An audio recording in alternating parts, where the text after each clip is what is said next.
Word Balloon is brought to you by the League of Word Balloon Listeners.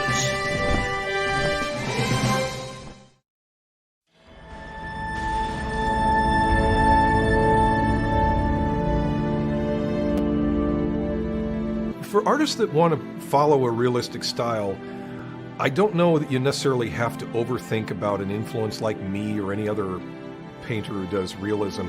You can certainly get a lot from the pieces that we've done, maybe even imitate some of those compositions, but I think you'll find your own way once you're just studying reality, which is what I would do. I mean, if I'm going to look at people, things, photographs, it's beneficial to start shooting your own if you can get into that. And these days, since everybody's got a camera, that's not so much of an issue anymore.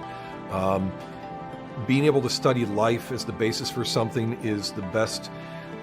I had the longest problem of thinking I needed to have everybody and every element be perfect before I could use it as a reference source. And so it took me a long time to realize how flexible the basis of the human form is. I've posed for myself on loads of paintings. It's a process of getting your mind comfortable with what you're building off of. And at a certain point, I would say accept that you're going to feel like you're not seeing it until you've seen it. You know, that maybe you do need to have a thing look like a thing exactly before you're painting from it.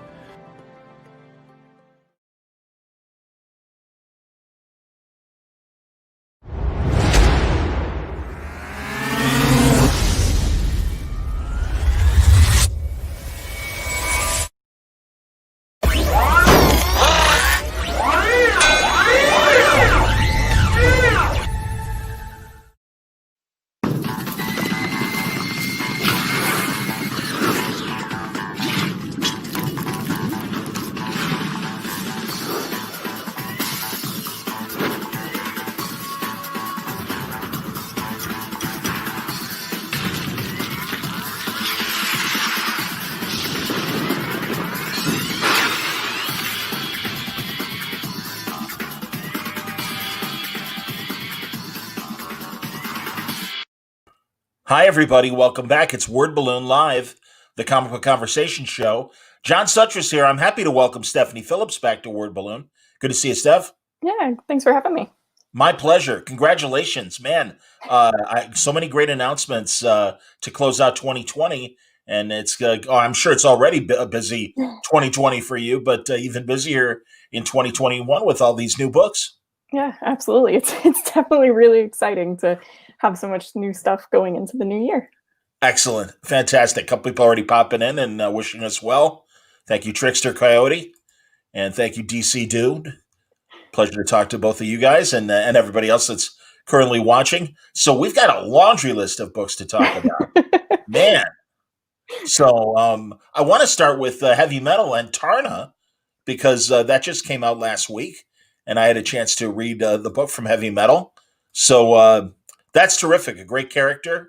And I think it's really smart that Heavy Metal is leaning into them or her as a flagship character. So tell me about doing Taarna right now.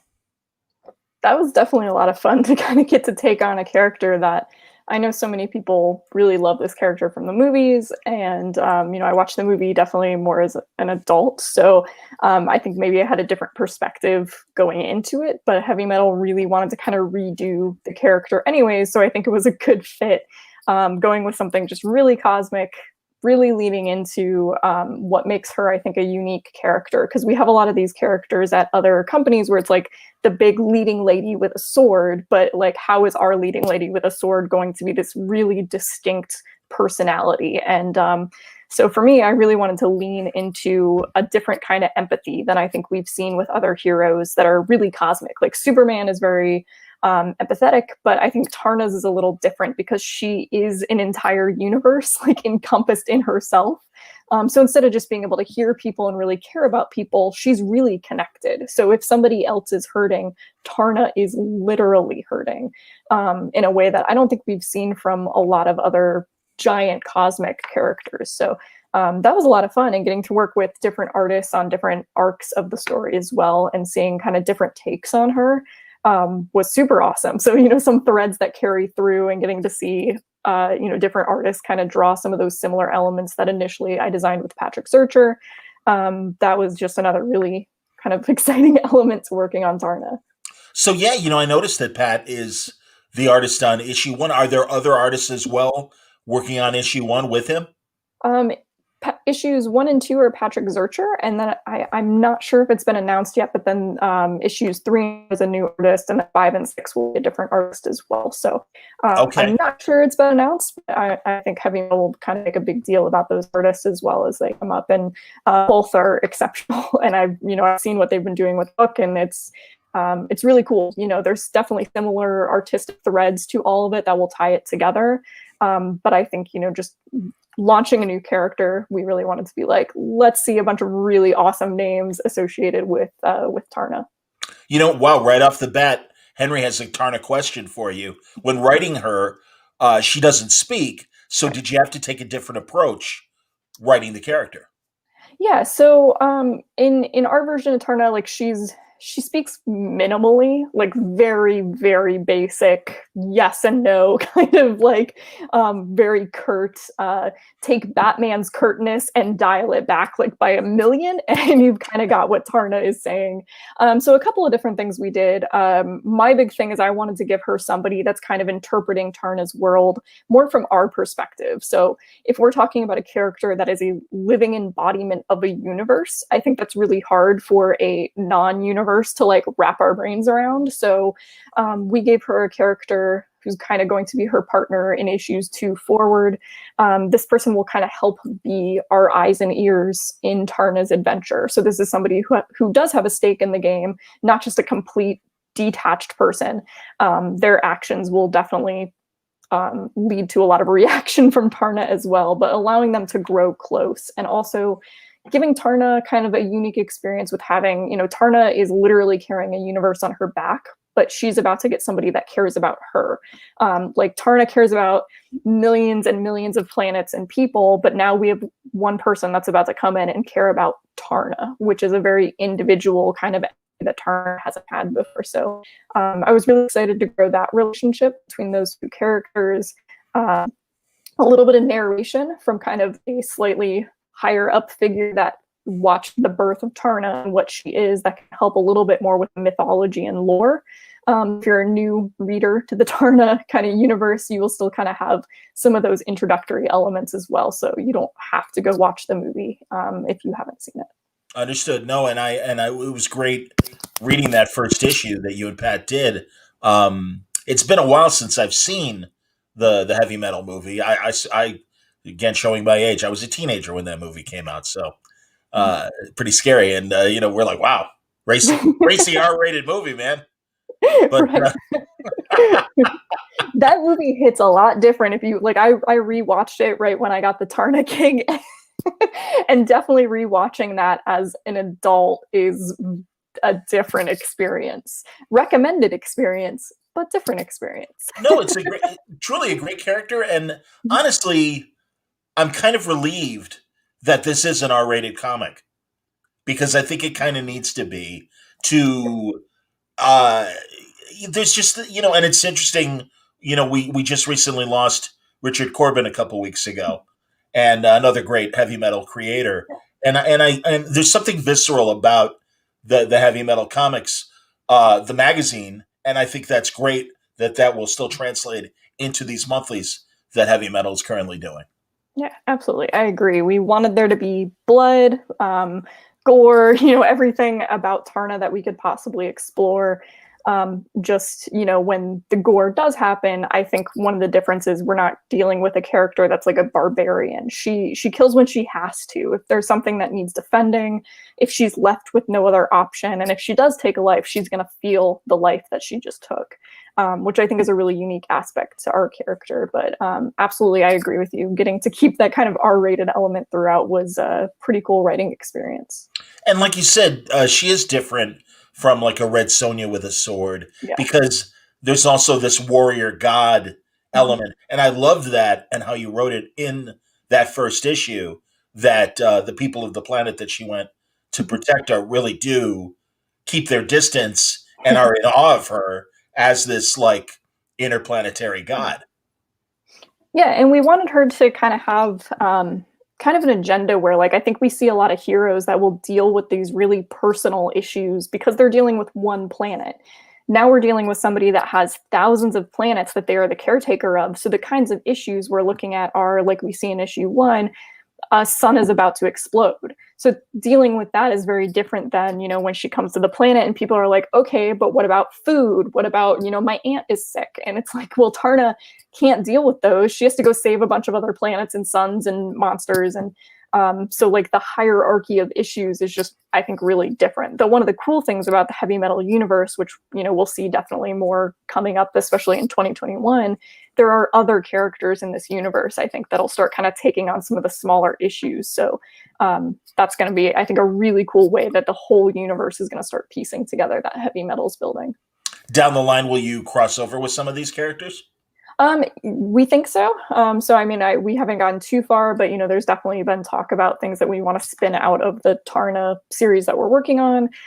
There's definitely a lot more to be explored there with some characters that we've brought in and created for it, and, where they go at the end of this Taarna arc. That's cool. And like we said, the first issue just came out last week. So obviously expect the next issue in January. I mean, it seems like, I know, talking to the heavy metal guys, as I did earlier in the year, they're pretty committed to trying to keep a regular schedule. And I know that they've banked a lot of issues on a lot of these books that they're putting out and everything. That's great, man. Honestly, I think it's really cool. And I'm glad that you're getting the opportunity to write a great character. So that's excellent. Yeah, me too. I'm glad I had the chance to do that as well. Very cool. Now we're going to get in depth on DC stuff, but I will ask Denny Dude's question for him right now. How do you write for characters like Superman and Harley Quinn without feeling too attached versus writing creator-owned titles where there might be more freedom? That's tough. And he loves Butcher of Paris, so that's the pirate book, right? Butcher of Paris is the serial killer in Nazi-occupied Paris. Oh, excuse me. Okay. I know. My mom has a list. I legitimately update a list for my mom, like a Spark Notes cheat sheet for my mom, so that she can keep track. I mean, that's a really good question, and I think not getting attached is difficult. Like, once you write somebody, I mean, Harley, I'm writing more extensively than I wrote Superman, but not falling head over heels in love with Harley is impossible for a lot of reasons. I mean, one, she's just a really cool character, and a character I always liked, but one that I don't think I could love in the way that I do now. Like, now it's just like a full-on, just madly in love with this character, and not having that kind of attachment to it is hard, given how much time I've spent with her in Gotham and with Riley. Creator owned, I think, you kind of create these, like, I call them my children a lot, because you're kind of creating something that you put out into the world that, I know Paul Dini created Harley, so you can't have that kind of ownership over the character in the way that I would, like, Artemis and the Assassin and Maya from that book, who I also very much love. And that one is really specific because I can create her whole background and ethos, and whereas, Harley has a lot of established stuff to play with. So they're both really cool and really fun, and I love them both in a very similar way. I think just how you approach writing them, coming from, like, Harley's background, that's cool, getting a whole toolbox of stuff to, like, play with, whereas the other stuff, I'm creating that toolbox. So yeah, that's a cool question. Excellent. And yeah, Artemis and the Assassin, another great Aftershock book that last time we talked, you were getting started with that. And has that arc wrapped up?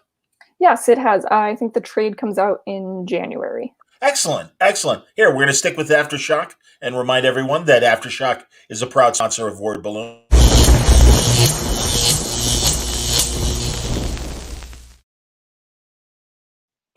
Got to sneak that in there so that they sign the paycheck for me at the end of the month. I love it. So definitely.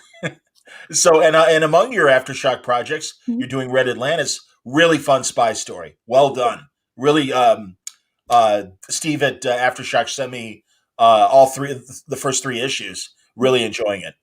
Thank you. Yeah, that has been super cool. I think I've said this a few times, but it's really different than other creator owned, having somebody else that really developed the story on the back end, and then I took and developed for comics. But it's not just anyone. Like, Jan Newman was an actual spy who worked in Russia as an intelligence officer, and getting that kind of right there source where, like, I'm somebody that likes to do research, but having that person right there that I can text or email and just be like, hey, we need to talk about KGB fighting tactics. Like, that's a really cool thing to get to include in the book. And I think that shows, and hopefully that shows through, in the kinds of really specific personal research that we got to do for this story. That's cool. Have you been talking to him about the last couple of weeks and the hack that obviously Russia just did on all of our systems recently? No, we haven't talked about that.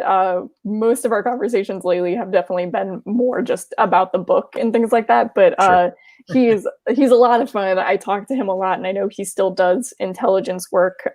So if anyone out there wants to go read about him, he defected to the U.S. from Russia and works for the United States. But a lot of CIA intelligence officers gave like pull quotes for the book, which I think we might be one of the only comics that can say, like, we have pull quotes from people from the CIA.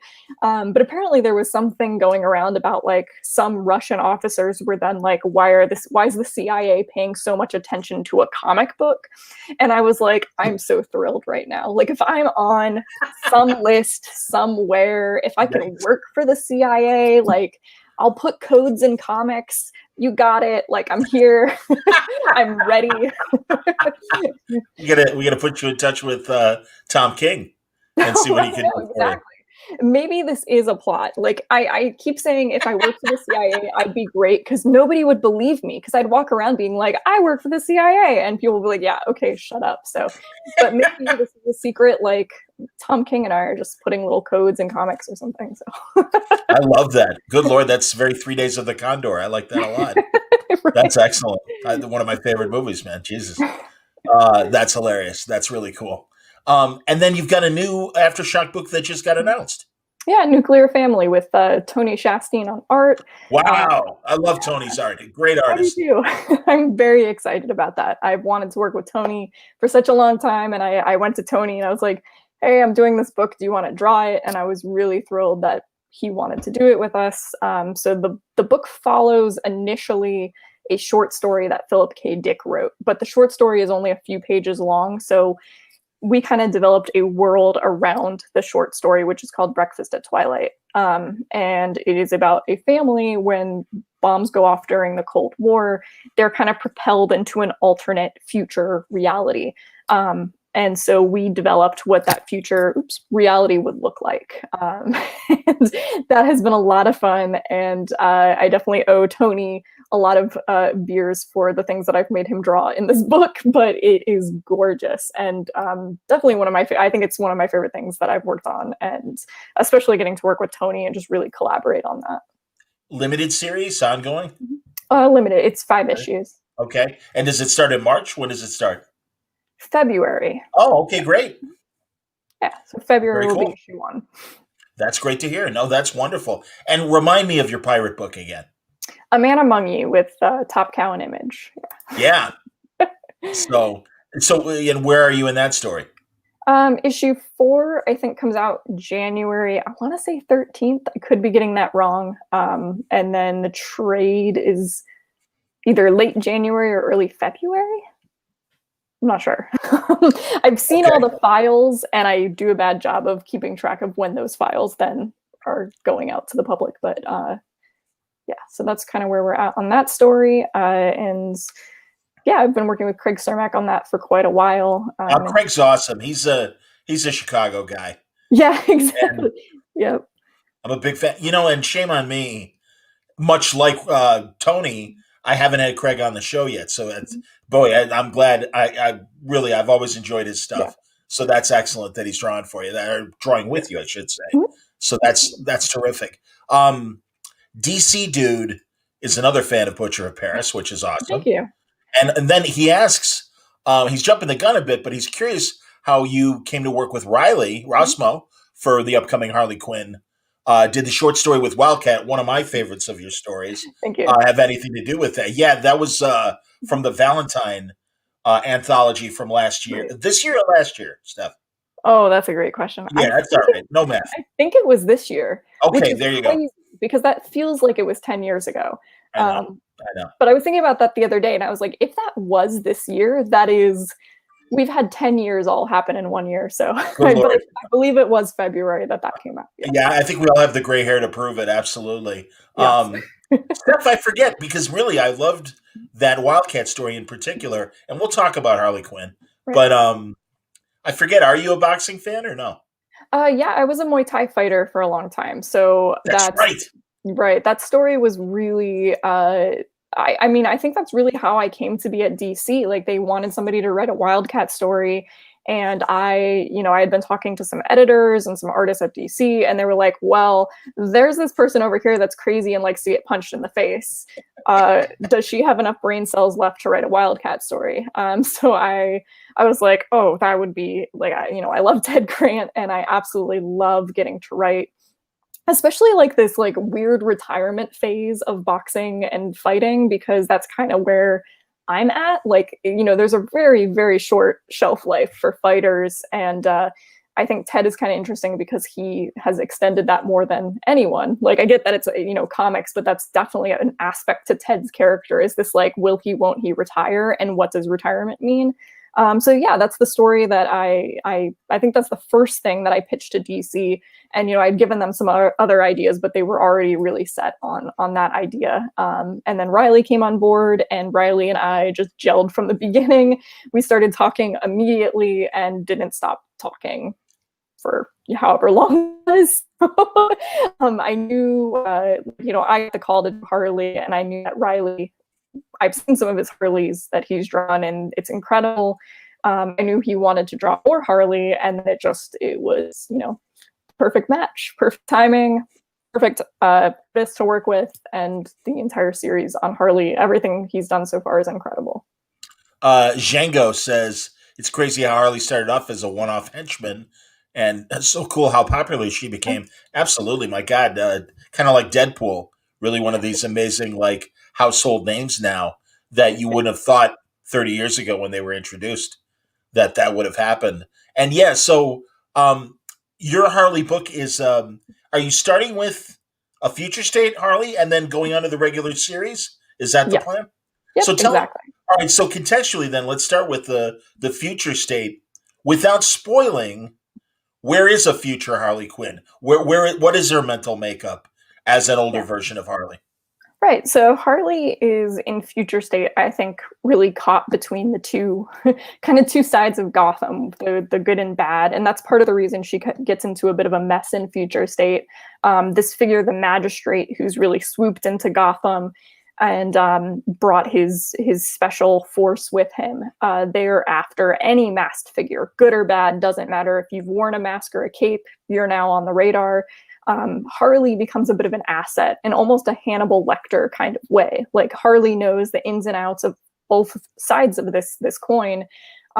So they kind of bring her in, and the person that has, of course, become a really quick lapdog for the magistrate is Jonathan Crane. He was like, "Oop, I'll give up the mask. Whatever you need, just don't kill me." Like, pretty happy to take some money from the magistrate and help out. So. I thought it would be fun too, because I really wanted to play with how smart Harley Quinn is. And so I gave her a problem that I felt like from the get-go, we see she can't just smash her way out of. So she kind of has to mentally spar with Jonathan Crane, who is underestimating her. And that's going to be a really asset for Harley. And on the flip side of this, we have Black Mask. So Black Mask is kind of representing the masks and people that are very anti-magistrate, and Crane is pro-magistrate. So she's caught in the middle of those, just like she was kind of caught in the middle of being good versus bad. And that was a theme that I really wanted to continue playing with, which is like, how does this make her an asset to somebody that's now hunting both good and bad figures in Gotham? And how is she going to get her way out of this, beating both Black Mask and Crane? Is the magistrate a villain that's kind of there for not only your book, but all the, part of the DC universe and everything? He's Yes. the big bad. Yeah, absolutely. So Yeah, that's the big threat that Gotham is facing, the Magistrate, Peacekeeper 1. So he's kind of brought in this force that's going to just kind of take over Gotham and root out everything that they think has failed Gotham, whether it's bad mask, good mask. And Harley kind of finds herself caught in between that. So it's like the people that they haven't been able to just quickly capture, someone like Professor Pig, how can Harley help them catch Professor Pig? So the way we kind of initially pitched it was like Harley Quinn as Hannibal Lecter to the Magistrate. So that was a lot of fun to play with. Will Tim Fox show up in your future state story? He does not show up in my future state, no. Okay. He's very cool, and I've seen some of that work, and I believe Laura Braga is drawing some of that too, and it's gorgeous. So that's awesome. Yeah, while it doesn't show up in mine, it's pretty awesome. I got a cover of, there it is. Boom. So there's one of the future state covers for Harley. That's cool. So it's just January and February, right? Yep, January, February, and then issue number 1 of the ongoing for Harley will start in March. That's cool. What can you tell us about the regular series? Yeah, so we're bringing Harley back to Gotham, following the events of Joker War, which I believe it's now been out on shelves. I'm still not gonna spoil it for anyone still reading. Sure. But Harley makes a lot of big decisions at the end of Joker War, and she's really instrumental in saying, like, I'm ready to end this and do something that Batman could never do. And I think in a lot of ways this like ingratiates her to Batman in a way that we haven't seen previously. So her coming back to Gotham, Gotham has changed quite a bit. I mean, post-Joker War, there's obviously a lot of unrest. There's a lot of damage that Joker has done. Batman and the Bat family are in a different position. There's a lot of different things going on in Gotham. So not just has Harley not been there in a long time, but now the landscape has really changed. So Harley's looking for a purpose. She's looking for a mission. She wants to kind of cement herself more firmly as one of the good guys. But that's easier said than done. If she tries to take the high road, Harley is not always the person that's very quick to take that high road. So there's definitely some steps back, but I think that's what's fun about it, is this is a character who is not perfect. She's not always going to make the right decision, but it's fun to watch her try, and her attempts are earnest. So kind of watching her really solidify what her new place in Gotham is going to be, interacting with the characters, interacting with Batman is so much fun. Getting to watch her play with someone that is that curt and serious it's really great. And Riley, of course, drawing all of these characters and drawing just the most expressive Harley is really cool. That's excellent. And also the fact that Harley is so unstable makes her that much more of a random element in how she handles the situation. So that's cool. And then you are also working on this Batman anthology. Mm-hmm. So how much of your anthology work will tie into the Harley story? Yeah, so the anthology story, I mean, I think there's a lot of questions about the people in Harley's life that she left when she left Gotham. I mean, Poison Ivy is a big one. There are going to be some other figures where it's like, how can she come back to a city where so many people have a grudge with her, which is something we directly address. And one of the things that I said initially in one of like the pitch meetings about this was like, Harley Quinn meets My Name is Earl. She's got a lot of people on a very long list that she needs to apologize to, and a lot of them don't want to hear the apology. And that's kind of a big thing, like learning that you can make an apology and somebody doesn't have to accept that apology. Harley's not there yet with that lesson. So, so she's got a lot of people she wants to apologize to. The story that I'm doing with Laura Braga in the Batman Urban Legends anthology is kind of a look at how we're going to tie her past into our ongoing series. So we are kind of starting this thread of like, she's back, she's looking for Poison Ivy, and the story is called New Roots. She's also kind of setting up shop as a new person in Gotham, and it's a look at both what that means for Harley and the people from her past. Sounds like there's a lot of, from a spiritual standpoint, a lot in common with the animated series. Did you have a chance to watch the animated series? I did. Yeah, I think the animated series is incredible. So it's a lot of fun to be able to play with both of those and just say, like, we have something like Birds of Prey, I think was great. The animated series is great, and having just like kind of, I think, a pretty consistent tone in the DC universe for Tony or Harley's kind of voice is a lot of fun to kind of get to insert my own take on Harley into all of that. That's cool. That's amazing. And you're working on the Wonder Woman. Is it the digital first series? Is it Sensational Wonder Woman or? Yes, Sensational Wonder Woman. It comes out digitally in January, but then it will be printed in March with Megan Hetrick and Marissa Louise on colors.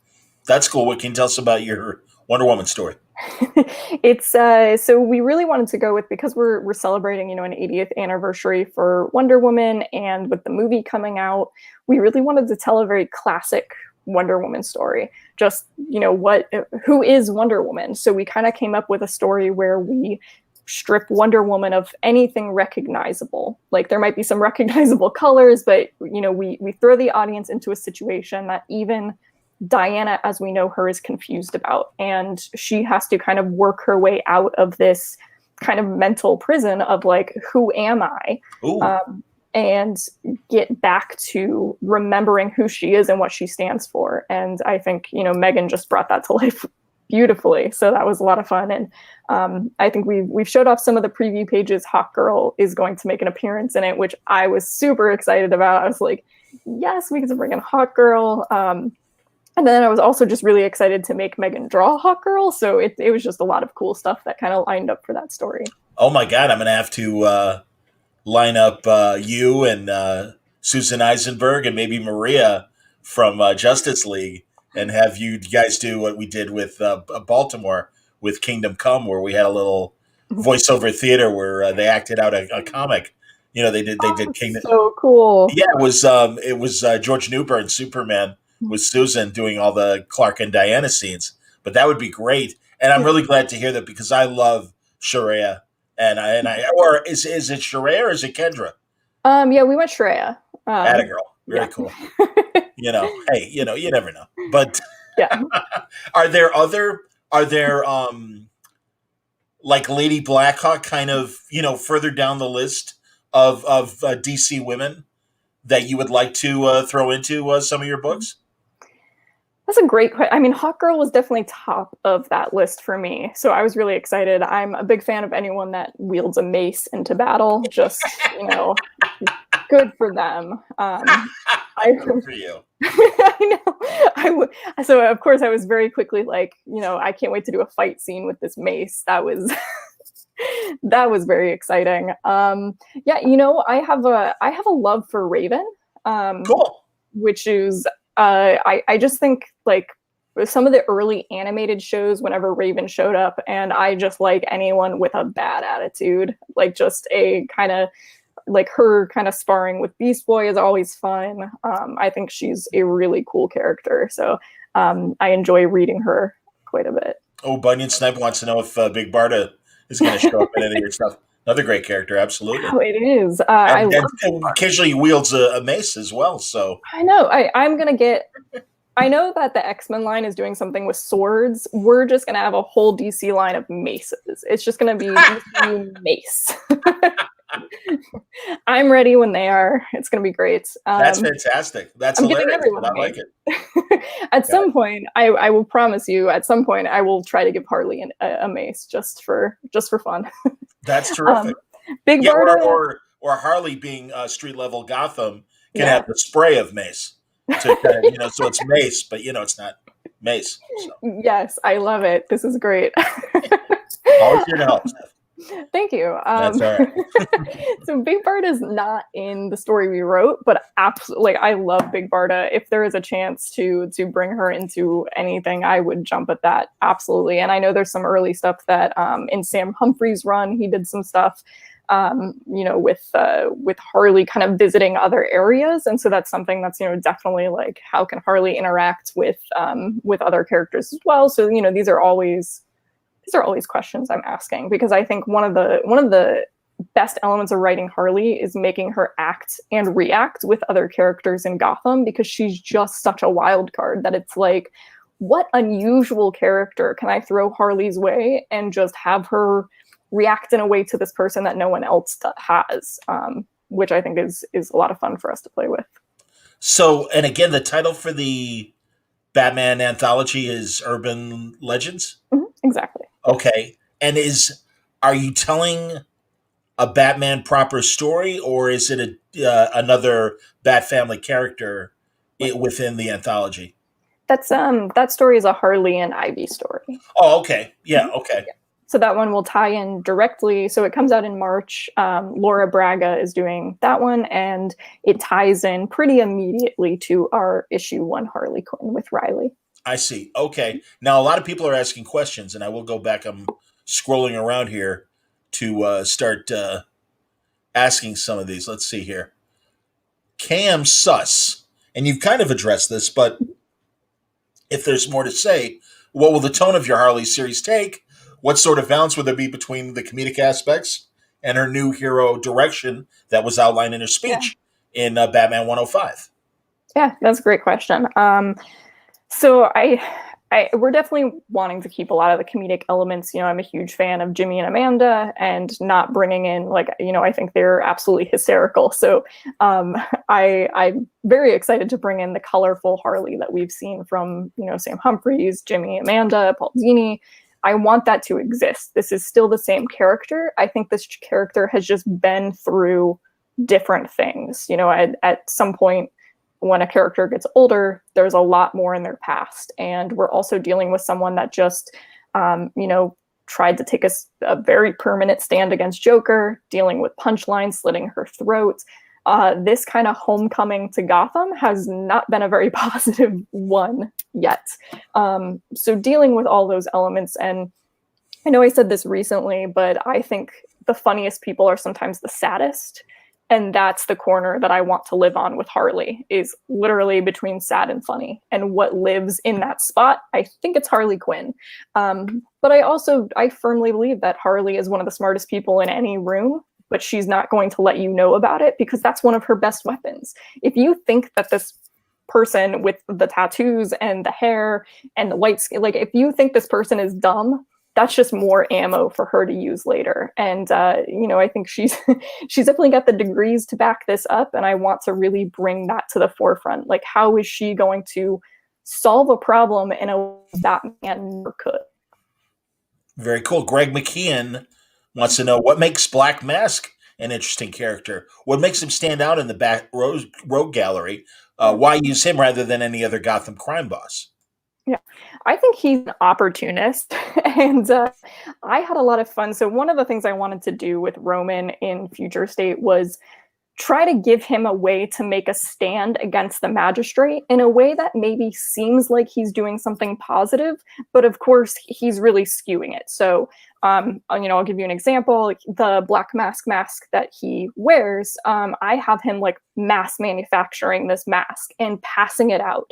So the Black Mask gang could now be anyone and anywhere. And we want that to be something that maybe people that work for the magistrate are really fearful of. Are you sitting in a restaurant at a table next to a table that has people that have a Black mask? Whose side are they on? And when they put the mask on, their identity is so hidden that I think it really makes Roman's reach something different than we've seen before.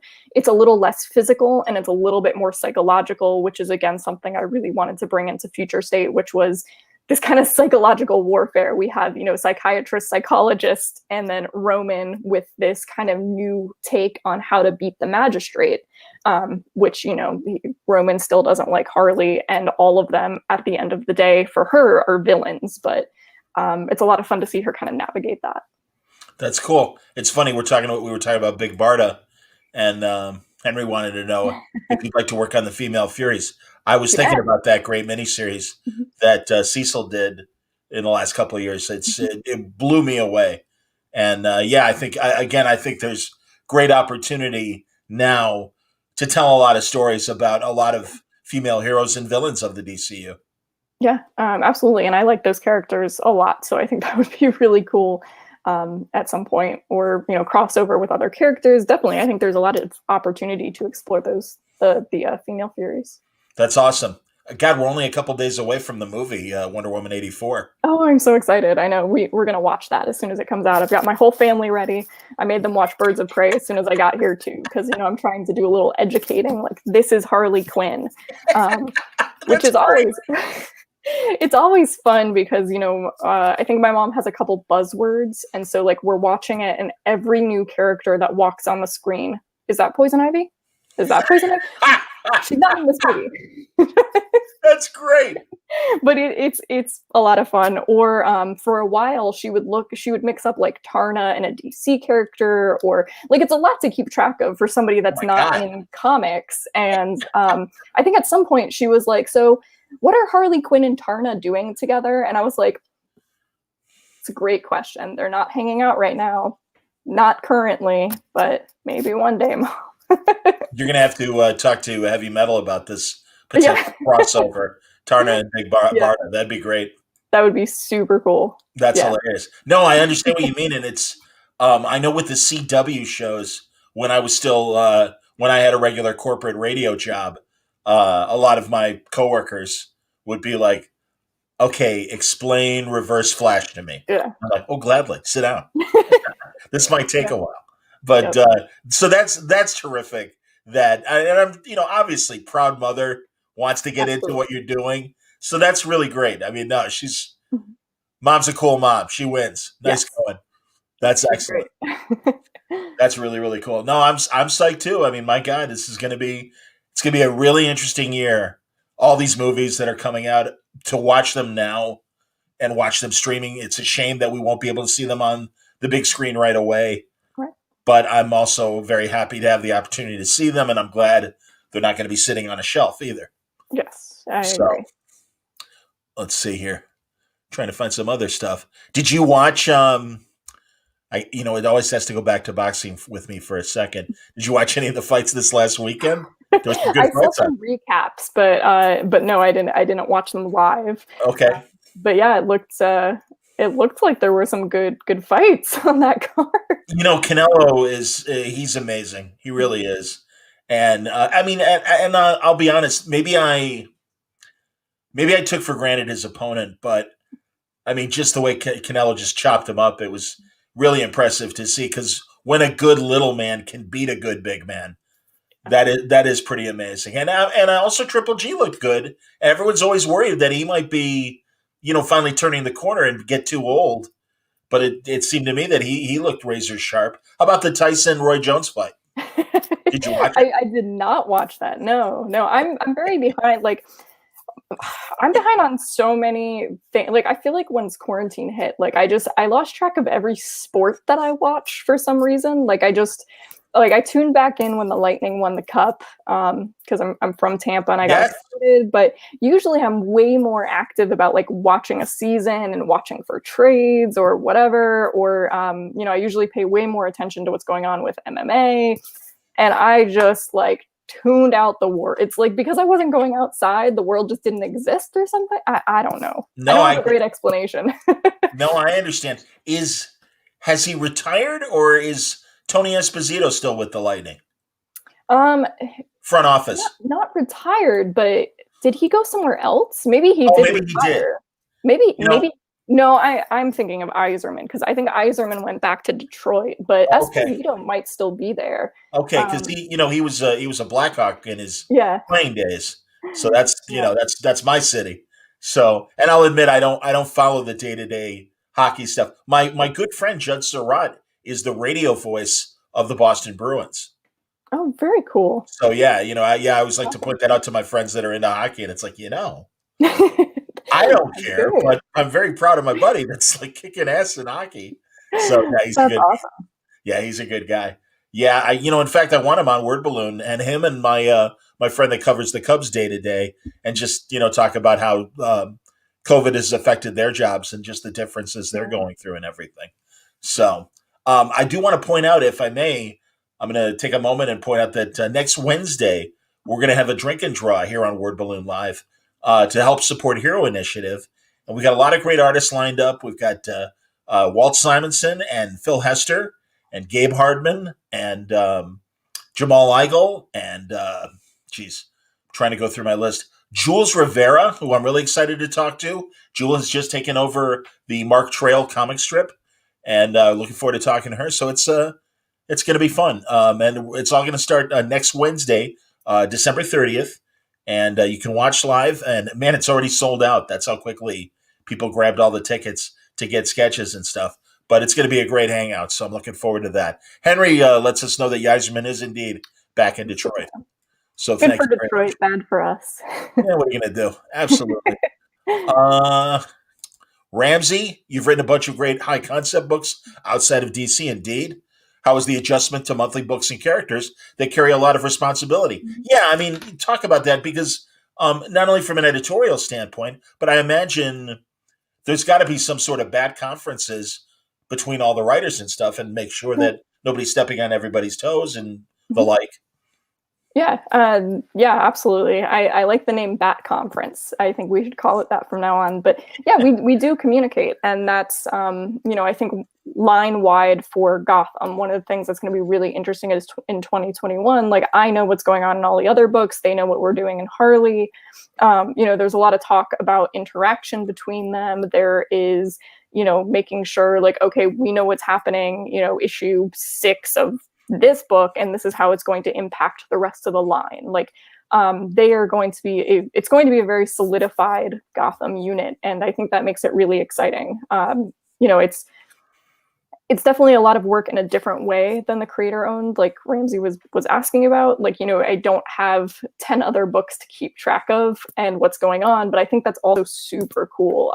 I'm really enjoying that element. I like collaboration. So, I like jumping on the phone with different writers and just talking about the possibilities. And I think that's one of the best elements of these characters is like you can love Catwoman and Harley Quinn and Batman and Nightwing, but one of the coolest things is what happens when they all get together. Like, what are we going to see when these kinds of things happen and when they talk to each other or team up on something? And I think that is, that's my favorite element of the characters in the universe. So, knowing that we're really leaning into that for 2021. Creating a very solidified Gotham unit. These anthologies, how long are the chapters within the anthology? Like how many pages are you getting? So that's a good question. I'm not sure about all of the others. There's 4 stories that will be in like the main Gotham anthologies, like Urban Legends. There's 2 longer ones. Zdarsky and Matthew Rosenberg are doing The Grifter and Red Hood. And then there will be different kind of shorter. So I'm doing like an 8-page Harley and Ivy, and that's in that. And then, subsequent issues will have other people kind of coming in and taking on different corners of Gotham. But then again, all of this again ties back into everything else that's going on in the Gotham line. So even something like Urban Legends, we know what's happening in Urban Legends and like they know what we're doing. So we get to kind of create something really cohesive. How is it writing an 8-page story as a writer? Because that can be a bit of a challenge sometimes. It can be. I do like the like very quick. Usually my thing is to try to pick one thing that's like this is my theme that I really want to hit home about regarding Harley or writing some of those like the Wildcat story was 8 pages with Riley and. Each time I just kind of picked like, here's the thing that at the last page, this is the message I want a reader to take away with that character. And, working kind of backwards from that last page, how do I build to the momentum of this moment? And it's challenging. It's like a puzzle, but I really like puzzles. So I think maybe I'm in the right line of business because it's a lot like a puzzle, having a lot of the different pieces independently. The Harley Ivy one, like specific, very process oriented, but like, I wrote a lot of the narration separately and then plugging in that as a puzzle piece into the visual element. So yeah, it is a lot like having different moving components that you then have to find a match for leading up to whatever our big moment is on that last page. But I think the 8-pagers are fun. Your Wildcat story was longer than 8 pages, wasn't it? No, it was 8 pages. Was it? Wow. Okay. Well, then you know what you're doing. You packed in a lot. You did. You put a lot of story in those 8 pages. So that's terrific. Wow, That was I hadn't realized that. Yeah, I mean, Riley is a good artist for that too, because he can pack a lot into a page and still have, every element is still clear. Like Riley is just incredible at being able to tell a lot of information visually without any of it getting lost. And that's fun because, we can create cool things for Harley Quinn that, each issue is 22 pages, but sometimes, getting the artwork and stuff, I feel like we've done so much in those 22 pages, without being overwhelming, but it's really fun to work with him. Ramsey wants to know if you've any desire to write a Western for DC. Now, he mentions Jonah and Ginny Hex. Mhm. I always am surprised that, there is Cinnamon. She's a terrific DC Western character that I remember my buddy Jen Van Meter did a great miniseries with her years ago. So there's another great Western character. But yeah, any interest in doing the Western genre? Yeah, I love Westerns. I like Jonah Hex a lot. I like Westerns in general. And I think that would definitely be a lot of fun to take on. I love Jimmy Palmiotti's run on Jonah Hex too. So, yeah, maybe one day we'd get to take a stab at that. That's great. Scott Crosby, big fan. Wanted to say hello. Very nice. That's excellent. What else am I not hitting, Steph? I'm trying to scan through my brain. Brain's a little fried. Holiday week, you know how it is. Are you guys doing a big Zoom thing? I mean, well, you're living it with mom. I drove from Buffalo to Tampa about 3 weeks ago, maybe 2 weeks, something like that. So I drove straight through. I didn't want to stop and really take that risk. So yeah, I drove like 19 hours straight, but wow, it worked okay. And we're like a very I don't know how this started, but our family on Christmas, we're Jewish, so we get Chinese takeout. And yeah, I don't know how long ago we started that, but now, of course, older, I realize that that's like this stereotypical thing that people do, but I will never give that up. Chinese food on Christmas is great. But I don't blame you. Absolutely. No, I have many Jewish friends, and exactly that is kind of the tradition. That's fantastic. But my mom's Jewish, but she likes the Christmas Day kind of thing, and so we usually do like one big thing for each other for Hanukkah. So like my mom made a big meal, and she gave her grown children what do you call it, the arcade game where you shoot basketballs into those tiny hoops. Oh yeah. Yes, that has caused I'm very surprised that the windows in the house are not broken. We're currently having like weird competitions to see who can get it in the basket from the furthest away, or my brother is of course throwing it as hard as he can, and my mom has regretted that gift about 30 seconds after we put it together. So that's funny. At work, we had one in our giant break room, a big pop-up shot and everything. Yeah, so it's so fun. It's fun. Great. Yeah, we just keep rotating. So usually every year for Hanukkah, we'd do something like we'd all go to a show together, or something like that. But since we couldn't, my mom surprised us with this, and it's been great, being kind of locked in the house and just having something where you can just have fun and like compete against my siblings. And so when they're busy, I'm like practicing. I'm like, I gotta one up them. Are you the big sister? I am. Yes, they're both younger. Very nice. That's excellent. And then you're going to gather everybody around the TV to watch Wonder Woman 84 on Christmas Day. Yeah, absolutely. Wonder Woman and Chinese food, pretty excellent Christmas Day. That's awesome. Very cool. Have you been watching Mandalorian? I've not been watching that. I know. Okay. I've tried to stay away from those online. My dad and I just watched an episode or two the other night, so eventually I'll catch up. But I've been just behind on everything with work. So I think the only thing at all that I'm caught up on is Bob's Burgers. So that's great. Oh, that's fantastic. Yep. I had a buddy, Tad Stones, was an animator for Bob's for a long time. He's semi-retired. He created Darkwing Duck as well. Oh, I love Darkwing Duck. That's awesome. Yeah, he's a good dude. No, he's my guy when it comes to the Bob's Burger stuff. So that's very cool to hear. Absolutely. Well, Steph, honestly, I'm thrilled for you, and I know we're going to have a lot to talk about next year. So it's going to be very interesting, and also just in general, formatically, the moves that DC is doing with these anthology books and the way the line has adjusted, I think is going to be very interesting to watch. But they're giving you great opportunities with Yeah. great characters. So congratulations on all of that. In addition to your independent stuff, both your creator owned stuff and as well working on books like Taarna for heavy metal. But so again, I know it's a busy present and a busy future for you. But that's great. Congratulations. Keep up all the great work. Yeah, thank you very much. Hope to do these characters justice, and I think it's going to be a great 2021. I think they're in good hands, absolutely. So no, and I look for we'll talk in a couple months and check back and see how things are going. But as always, it's a pleasure to talk to you. Yeah, same here. Thank you. Have a good holiday week and good luck at the next semester with school and everything too. Thank you. Yeah, happy holidays, everyone. Thank you very much, Stephanie Phillips. Everybody, I hope you enjoyed today's conversation on Word Balloon Live. Tomorrow night, I'm going to present a pre-recorded broadcast that we did with Brian Volk-Weiss. Brian Volk-Weiss is the producer of The Toys That Made Us, the movies that made us, currently on Netflix, the holiday movies that made us. But he also has a great show that's debuting on Christmas Day, season 2 actually, A Toy Store Near You.